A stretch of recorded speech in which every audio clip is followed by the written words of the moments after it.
Pour commencer cet exercice, je vous invite à cliquer 2 fois sur le dossier intitulé Excel 2010 et ensuite à cliquer 2 fois sur Bulletin 2010. Nous lançons le programme avec, en plus, déjà des données qui ont été encodées. De cette façon, vous ne devez pas les encoder. Alors, Microsoft Excel 2010 constitue un tableur. Un tableur, en fait, nous sert à calculer de façon rapide et aisée des données chiffrées et y ajouter éventuellement des graphiques pour illustrer donc ces mêmes données. Alors, dans l'exemple que nous avons ici sous les yeux, nous avons un bulletin. On va imaginer qu'un élève a obtenu par exemple 14 sur 20 en mathématiques à la première période, 5 sur 20 en français à la seconde période et par exemple 11 sur 20 en histoire à la dernière période. Alors, pour avoir peut-être une meilleure vision, et tout dépend de la résolution de votre écran, moi en ce qui me concerne, je vais peut-être zoomer. Donc ici, vous avez le facteur de zoom. Donc nous sommes pour l'instant à 100%, et donc moi je vais cliquer sur le petit plus et éventuellement augmenter pour avoir ici une meilleure vue de mes données. Alors, le premier exercice que je vous propose, c'est de déplacer ces données. En effet, nous devrons y ajouter un titre et des en-têtes. Alors, pour déplacer les données, vous allez sélectionner la plage A1 jusqu'à E5. Alors, vous cliquez à l'intérieur de la plage A1. Donc ici, nous sommes bien dans la colonne A et sur la ligne 1, donc A1. Alors, quand vous êtes à l'intérieur, ne vous mettez pas à l'extérieur comme ceci, donc bien à l'intérieur, vous avez une croix blanche. Vous cliquez, c'est-à-dire que vous appuyez continuellement sur le bouton gauche de la souris, vous laissez votre doigt appuyer sur ce bouton gauche et vous déplacez la souris jusque la plage E5. Alors nous allons maintenant couper ces données. Alors là, faites très attention, retenez bien, pour couper des données, c'est toujours le raccourci clavier CTRL-X. Alors pourquoi je vous dis que c'est important? Tout simplement parce que dans l'immense majorité des logiciels informatiques, c'est toujours le même raccourci qui est utilisé. Donc, pour utiliser ce raccourci clavier, vous appuyez continuellement sur la touche CTRL ou CTRL de votre clavier. Donc vous appuyez continuellement et vous appuyez une fois sur la touche X et puis vous relâchez tout. Alors aussitôt, vous voyez que vos données ici sont encadrées de pointillés animés. Donc c'est bien. Maintenant, vous positionnez par exemple à l'intérieur de la cellule A4 sur géographie. Et puis maintenant, vous faites CTRL plus V pour coller. Donc CTRL plus V. Et là, vous avez ainsi déplacé vos données. Vous cliquez sur la cellule B3 et là, vous tapez le premier en tête, c'est-à-dire le travail journalier, donc TJ1. Comme ceci, et puis vous appuyez sur la flèche droite de votre clavier, flèche droite, ou éventuellement vous pouvez également cliquer à l'intérieur de la cellule C3, moi j'appuie sur la flèche, et puis là nous allons taper le bulletin de Noël, donc NO. Alors régulièrement les élèves me posent la question sur comment faire pour ajouter certains accents sur des lettres. Là c'est très simple, vous appuyez sur la touche majuscule de votre clavier, vous laissez le doigt appuyer sur la touche majuscule, et puis vous appuyez sur le tréma une fois. Le tréma c'est l'accent qui se situe normalement à droite de la touche P de votre clavier. Tout dépend des claviers, mais normalement je pense que c'est bon. Vous appuyez, rien ne se passe, c'est normal, mais maintenant si vous appuyez sur la touche E, vous voyez que l'accent vient se positionner correctement. Donc je continue. Alors pour le troisième TJ, je vais également ici taper une lettre, comme ça de cette manière vous devrez faire l'accent, et puis joint pour le dernier bulletin. Alors, maintenant vous vous positionnez sur la cellule B10, et là nous allons effectuer la moyenne des points que l'élève a obtenu après le premier TJ. Donc sur l'ensemble des points ici, en moyenne, combien ai-je obtenu? Donc vous cliquez sur B10, et vous vous déplacez, et vous allez sur ce bouton, plus exactement sur cette flèche, donc dans le menu, et là vous choisissez moyenne. C'est une fonction qui s'applique sur l'ensemble des données. Alors nous revenons à nos données, nous voyons que l'ordinateur, le programme a sélectionné les données, c'est parfait, ce sont les données correctes. J'appuie sur la touche Enter, la plus grosse touche du clavier autrement dit, donc la touche Enter. Et là Excel a automatiquement calculé la moyenne des points obtenus sur 20 après le premier TJ. Autrement dit, vous avez obtenu 12,4 sur 20. Alors nous pourrions très bien effectuer la même opération pour les autres périodes, mais nous avons ici une façon de faire encore beaucoup plus rapide. En fait, il suffit simplement de vous positionner sur le coin inférieur droit de la cellule. Alors regardez, pour l'instant le curseur prend cette forme, c'est la croix blanche, mais lorsque vous positionnez sur le coin inférieur droit, vous avez une croix noire et plus blanche. Lorsque vous avez cette croix noire, vous laissez le doigt appuyer sur le bouton gauche de la souris et vous déplacez la souris vers la droite jusque la cellule E10. Vous relâchez tout, et là, par magie, Excel a également calculé la moyenne des autres périodes.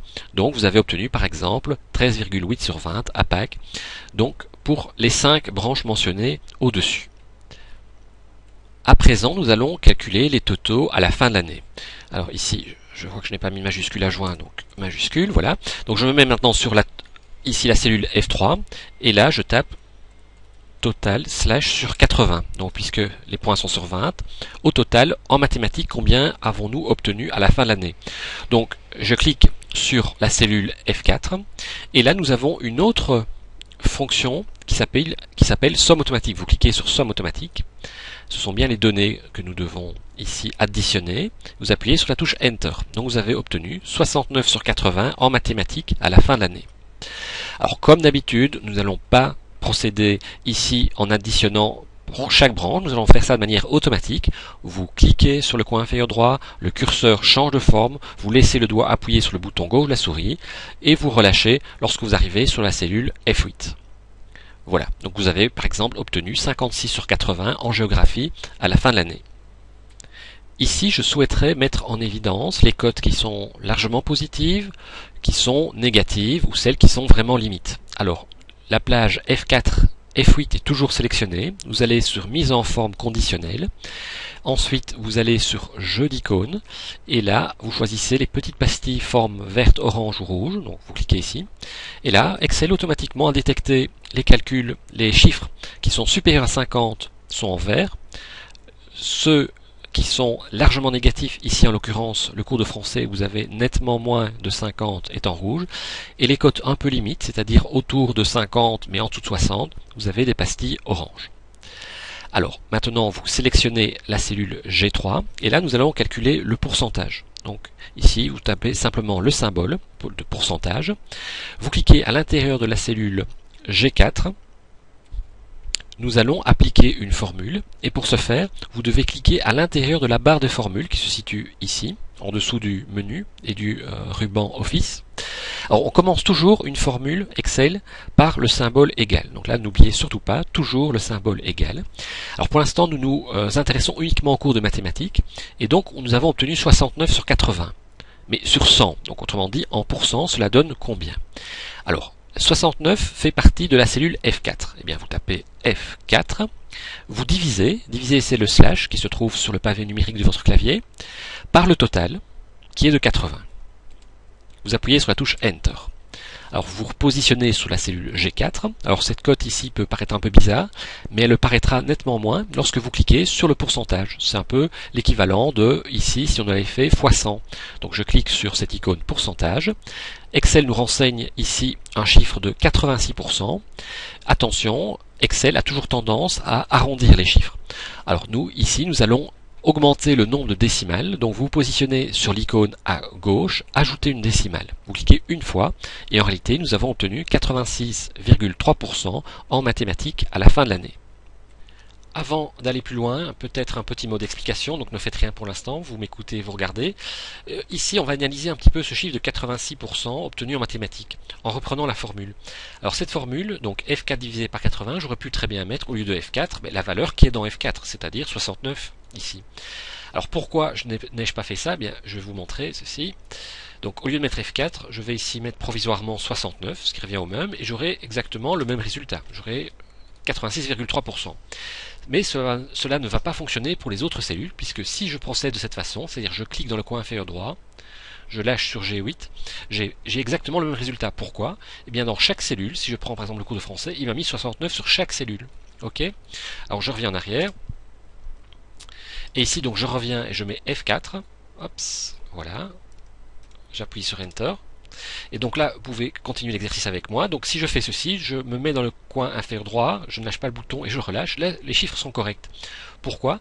Eh bien, par exemple, en allant sur le cours de français où j'ai obtenu 40%, là, automatiquement, il m'a mis F5. Et puis sur la troisième ici, le religion, troisième cours, il m'a mis F6. Donc là, automatiquement, il a détecté qu'il devait incrémenter, en fait, chaque cellule, aller d'une cellule à l'autre. Ce qui n'était pas possible en indiquant uniquement 69. Donc voilà les résultats ici en fin d'année au niveau du pourcentage. J'aimerais représenter l'évolution des points obtenus au cours des différentes périodes de manière plus visuelle. Alors première méthode, vous cliquez à l'intérieur de la cellule H4. Voilà. Ensuite vous allez dans le menu Insertion et là vous cliquez sur Courbe. Alors vous avez plage de données, alors là simplement vous cliquez à l'intérieur de la cellule B4 et vous déterminez les points qui vont apparaître dans le graphique. Donc vous sélectionnez uniquement la première ligne et vous sélectionnez donc la plage B4E4. Et vous cliquez sur le bouton OK. Et aussitôt, vous avez ici un graphique qui représente, je dirais de manière très visuelle, l'évolution des points en mathématiques. Donc nous voyons très clairement ici qu'il y a eu une amélioration au cours de l'année. Alors vous avez ici au niveau création différentes couleurs, donc là ici c'est un détail, mais vous pouvez changer tout à fait la couleur du graphique. Pour ma part je laisse tel quel.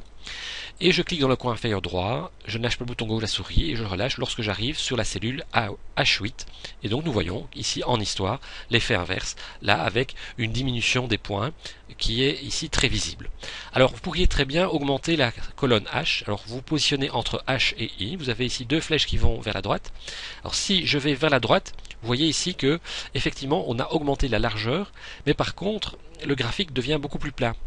Donc forcément c'est moins visible, donc je vous invite vraiment à laisser le graphique tel quel ou à le réduire encore un petit peu comme ceci, et là nous voyons vraiment l'évolution donc des points au cours des différentes périodes.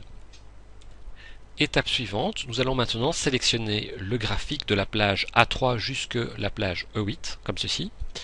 Là vous allez appuyer sur la touche F11 de votre clavier. Et là, en fait, nous voulons représenter ces données sous forme de graphique, mais pour l'ensemble des données. Alors ce graphique, je trouve, n'est pas intéressant, donc nous allons modifier le type de graphique. Vous cliquez sur modifier le type de graphique. Alors ce graphique doit être sélectionné, donc par exemple s'il n'est pas sélectionné, vous voyez qu'il n'apparaît pas.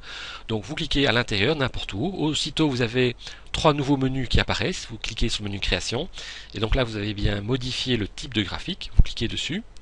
Là vous choisissez courbe et nous allons prendre la première courbe en cliquant sur le bouton OK. Alors là, il y a deux problèmes. Le premier, nous voyons ici pas vraiment une évolution puisque nous avons ici maths, français, religion. Or, nous devrions avoir TJ1, Noël, Pâques et juin. Alors pour modifier cette situation, pas de problème. Vous cliquez simplement sur ce bouton-ci, intervertir les lignes et les colonnes. Donc intervertir lignes et colonnes. Et là, il n'y a plus de problème. Donc on voit l'évolution des 5 branches au cours de l'année. Deuxième problème, malgré tout, nous voyons ici que le graphique va jusque 25. Or, nous, les points vont jusque 20. Donc, nous allons supprimer ce 25. Alors, vous faites d'abord un clic gauche sur le 5 de 25, ou sur le 2, en tout cas ici. Ensuite, vous faites un clic droit. Et là, vous choisissez mise en forme de l'axe. Vous allez sur option d'axe, maximum, et vous cochez fixe. Au lieu d'avoir 25 au maximum, vous tapez 20 et vous cliquez sur le bouton fermer. Alors nous pourrions éventuellement encore modifier ce graphique, peut-être au niveau de sa mise en forme. Alors vous allez dans mise en forme et nous pourrions peut-être faire en sorte que le graphique ressorte davantage en ayant une couleur d'arrière-plan légèrement différente. Pour ce faire, vous pouvez aller dans remplissage de forme. Et là, vous choisissez, par exemple, oui, là je me suis trompé, d'abord je dois sélectionner le graphique, donc je clique à l'intérieur en cliquant par exemple sur cette ligne-ci, voilà, maintenant il est bien sélectionné. Non, voilà, comme ceci en fait. Donc vous devez avoir un rectangle autour de votre graphique comme ceci, donc vous cliquez par exemple ici, voilà, et donc je vais dans remplissage de forme, et là je vais choisir par exemple un gris léger, comme ceci, et donc là nous voyons les courbes ressortir davantage par rapport à son arrière-plan. À présent que nous avons terminé notre graphique, nous allons le rebaptiser. Donc vous allez tout en bas de votre écran, vous avez graphe 1, vous cliquez deux fois dessus et vous tapez graphique. Alors nous allons profiter pour rebaptiser également feuille 1. Normalement, si vous cliquez sur feuille 1, vous avez accès à vos données. Donc vous cliquez deux fois et vous tapez bulletin. Alors feuille 2, vous faites un clic droit dessus et vous choisissez ici de cliquer supprimer. Feuille 3 également supprimer. Vous revenez sur graphique, l'onglet graphique. Et là, nous allons ici d'abord le resélectionner, aller dans le menu création et nous allons cliquer sur déplacer le graphique. Alors où allons-nous déplacer ce graphique? Alors nous n'allons pas le déplacer dans une nouvelle feuille, mais dans une feuille déjà existante. Donc vous cliquez sur objet, dans bulletin, donc normalement il n'y a que bulletin ici, donc vous cliquez sur le bouton OK. Aussitôt donc le graphique apparaît, nous allons peut-être le positionner en dessous des données chiffrées, comme ceci. Éventuellement, vous pouvez l'agrandir en cliquant sur ces trois petits points qui se situent au milieu ici, pour faire comme ceci. Vous pouvez également faire l'inverse ici, augmenter la largeur de ce graphique. Alors n'oubliez pas d'enregistrer votre travail. Donc pour enregistrer, vous appuyez ici sur le bouton Fichier, Enregistrer sous. Et là vous tapez, c'est important, donc vous tapez votre nom, votre prénom, votre classe, et vous tapez Travail sur Excel Bulletin. Et vous cliquez sur le bouton Enregistrer. Oui, nous n'avons pas encore tout à fait terminé, puisque ici je m'aperçois qu'il manque un titre à mon graphique. Donc je resélectionne le graphique, par exemple le cadre qui se situe autour. Je vais dans le menu Disposition, je choisis Titre du graphique, et là je choisis Au-dessus du graphique. Je me positionne devant le T de titre du graphique, je clique, je lâche pas le bouton gauche de la souris, et je le sélectionne, et puis je tape directement Évolution des points.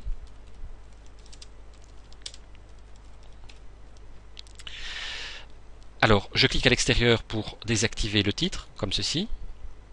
Alors, si vous vous rappelez, en début d'exercice, nous avons déplacé nos données. Pourquoi? Parce que nous voulons simplement ajouter un titre sur la ligne 1 et la ligne 2. Donc, vous cliquez à l'intérieur de la ligne A1. Vous tapez, par exemple, bulletin scolaire de Pierre Dupont. Vous pouvez taper votre nom, ça n'a pas d'importance ici. Je vais sur la ligne A2, donc je clique sur A2 et je tape... Hop, là je vois que je me suis trompé, donc voilà. Donc je reviens sur A2 et puis vous tapez année scolaire 2010-2011. Alors je clique à l'extérieur, par exemple sur la cellule E. Alors évidemment ici je veux centrer mon titre. Le problème, si je centre mon titre, je vais le centrer par rapport à la cellule A. Et donc, ce n'est pas comme dans Word, ici nous devons ajouter une étape supplémentaire, c'est-à-dire que nous devons fusionner un certain nombre de cellules.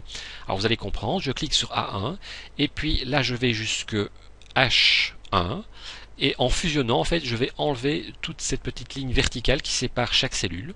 Donc vous cliquez sur Fusionner et centrer, et donc automatiquement, vous voyez ici une fusion.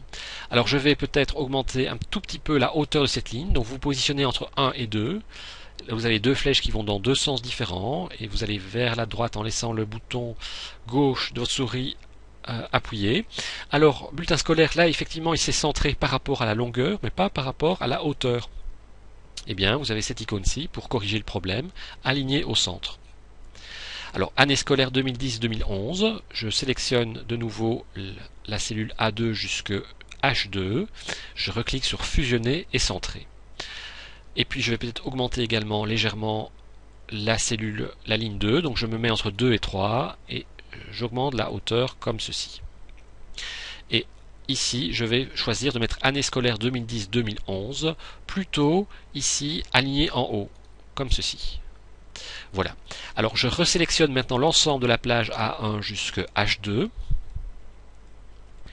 Et là, nous allons appliquer un style. Vous cliquez sur cette flèche intitulée Autre dans le ruban Office. Alors vous choisissez la couleur que vous voulez. Pour ma part, je vais choisir par exemple ce bleu intitulé Accent 1. Je clique dessus. Alors je resélectionne cette fois-ci uniquement la première ligne. Donc je me positionne sur A1 jusqu'à H1. Je vais augmenter la taille de police. Au lieu d'avoir du 11, je vais prendre par exemple du 14. Je vais sélectionner la deuxième ligne et cette fois-ci je vais prendre une police plus petite, par exemple du 9. Alors, à ce titre, nous allons ici ajouter en fait un logo, le logo de l'école par exemple. Pour ce faire, vous lancez Internet, vous allez sur le site de l'école, donc voilà l'adresse www.isaxl.be. Alors, j'ai le logo qui apparaît, je fais un clic droit sur ce logo et je fais copier l'image. Je reviens sur Excel. Pour coller, vous vous souvenez, c'est le raccourci clavier CTRL plus V. Donc CTRL plus V. Et voilà le logo qui apparaît ici. Alors ne faites rien pour l'instant, regardez simplement. Donc moi je voudrais le positionner par exemple ici, mais enlever la partie arrière-plan, le blanc qui fait partie du logo, pour laisser apparaître le bleu donc de mon titre. Alors je me repositionne ici. Comment faire? Eh bien, depuis Excel 2010, nous avons un outil qui permet de faire ça très simplement. Donc le logo est bien sélectionné, vous allez dans le menu Format, et là vous avez l'icône Supprimer l'arrière-plan. Vous cliquez sur Supprimer l'arrière-plan. Alors pour ma part je vais zoomer, comme ça vous verrez exactement ce que je vais faire. Et donc nous avons ici en fait une couleur violette qui apparaît. Alors la couleur violette en fait enlève la partie qui se trouve derrière, autrement dit le blanc. Donc le programme a bien repéré qu'il devait enlever le blanc, mais il n'a pas fait ça de manière parfaite. Alors nous allons quelque peu corriger cet état de fait. Comment? D'abord ici je vais encadrer la partie que je veux conserver. Donc ici nous devons quasiment encadrer tout. Donc vous allez vraiment sur le bord. Ici je ne vais pas tout à fait jusqu'en haut, ce n'est pas nécessaire. Et là je suis quand même obligé d'aller pratiquement jusqu'en bas. Alors il y a trois problèmes. En fait, si nous cliquons ici sur conserver les modifications, les têtes des personnages, les deux ici vont être enlevés puisqu'ils sont de couleur violette. Nous devons les conserver. Et donc ici, vous cliquez sur l'icône marquer les zones à conserver. Je me positionne sur cette tête-ci, juste à l'intérieur. Je fais un clic gauche, normal donc, et là je trace une ligne en laissant le doigt appuyé. Je relâche lorsque j'arrive vers le bas de la tête. Et là, automatiquement, Excel a compris qu'il devait conserver cette partie-là. On procède de façon identique pour la troisième tête, je clique, je trace une ligne, par exemple comme ceci, je lâche lorsque j'arrive juste en bas, voilà, et encore un petit bout ici, je vois, donc là on va faire ça comme ceci, je ne sais pas si je l'ai bien fait, on va voir, oui, ça me paraît correct. Donc là, nous avons bien la partie violette qui représente la partie à enlever, donc je clique sur conserver les modifications, et voilà. Alors le logo ici n'est pas de très bonne qualité, ça n'a pas d'importance, parce que nous allons réduire sa taille, de cette manière on ne verra pas les imperfections. Je me remets ici dans un facteur de zoom un peu plus correct. Je resélectionne ce logo et je vais par exemple le positionner à l'intérieur de la cellule A1 ou A2. On va même augmenter légèrement sa taille, comme ceci. Voilà qui est fait. Alors peut-être que ici je vais reprendre bulletin scolaire de Pierre Dupont. Je sélectionne, je vais peut-être le mettre en gras pour le faire ressortir davantage. Et année scolaire 2010-2011, je vais peut-être le souligner en cliquant sur cette icône-ci, souligner. Nous en avons quasiment terminé avec l'exercice. Il nous reste peut-être à améliorer la mise en forme du tableau. Donc vous cliquez à l'intérieur de la cellule A3 et vous sélectionnez la plage jusque H8.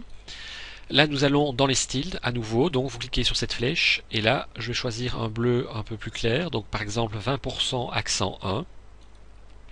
Je vais faire ressortir davantage les titres, en fait les en-têtes. Donc je sélectionne la ligne 3 comme ceci, ainsi que la colonne A de A4 jusqu'à A8. Alors comment faire? Parce que si je clique sur Mat, cette ligne-ci va être automatiquement désélectionnée. Donc pour éviter ça, il suffit d'appuyer sur la touche CTRL. Vous cliquez sur Mat, vous ne lâchez pas le bouton gauche de la souris et vous le relâchez uniquement lorsque vous arrivez ici à A8. Et donc là nous allons mettre tout en gras. Éventuellement nous allons centrer le titre en cliquant ici sur l'icône centrer. Et donc voilà le résultat donc s'afficher sous vos yeux. Avant de m'envoyer votre travail par votre boîte mail, je vous invite quand même à sélectionner la ligne 10 et à supprimer les données qui s'y trouvent, nous n'en avons plus besoin. Nous allons également sélectionner le graphique en sélectionnant le cadre qui se trouve autour, comme ceci. Alors là peut-être je vais dézoomer, tout à l'heure j'ai utilisé le petit plus, on peut utiliser également le moins pour aller dans l'autre sens, pour dézoomer. Vous pouvez également utiliser le petit curseur qui se trouve au milieu et le placer plutôt vers la gauche, comme ceci.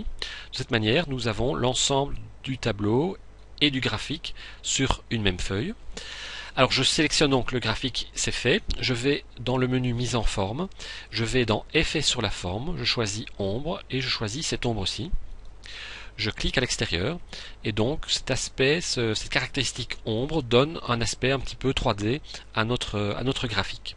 Alors vous enregistrez bien votre travail en appuyant simultanément sur les touches CTRL plus S. Donc CTRL plus S.